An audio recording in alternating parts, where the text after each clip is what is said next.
Українці, українки, у житті кожної нації є момент, коли всім ახლა ჩვენთვის ისტორიის ერთ-ერთი ყველაზე მძიმე მომენტია. ახლა უკრაინა შეიძლება დადგეს ძალიან რთული არჩევანის წინაშე.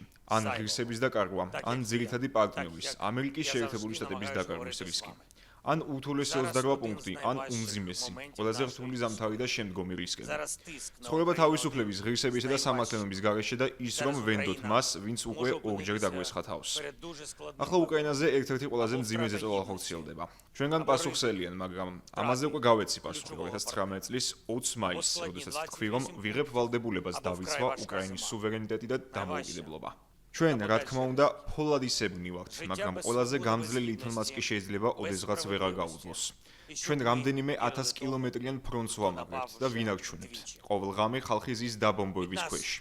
უკრაინელებს ძალიან უნდათ, რომ ეს ომი საბოლოოდ სამართლიანად დასრულდეს. მივმართავ ყველას, ერსა და პოლიტიკოსებს. საჭიროა შევიკრიბოთ და შევწყვიტოთ დაპირისპირება. ჩვენ არ ვუღალატეთ უკრაინას მაშინ 2022 წლის 24 თებერვალს და არც ახლა ვუღალატებთ. მე ვიცი, რომ ხალხი ჩემთანაა. მომავალი კვირა არ იქნება მარტივი და იქნება მოვლენებით დატვირთული. თქვენს გდასრული და ინფორმირებული ხალხი ხართ. ამ დროს დიდი ზეწოლა იქნება. მტერი არ ისვენებს. უკრაინული ინტერესი უნდა იყოს გათვალისწინებული. ჩვენ მშვიდად ვიმუშავებთ ამერიკასთან და ყველა პარტნიორთან. მე დავარწმუნებ შევთავაზებ ალტერნატივებს, მაგრამ ნამდვილად არ მივცემთ მტერს საბაბს თქვას, რომ უკრაინას მშვიდობა Для არსებობს. мене це не протокольна формальність, для галочки це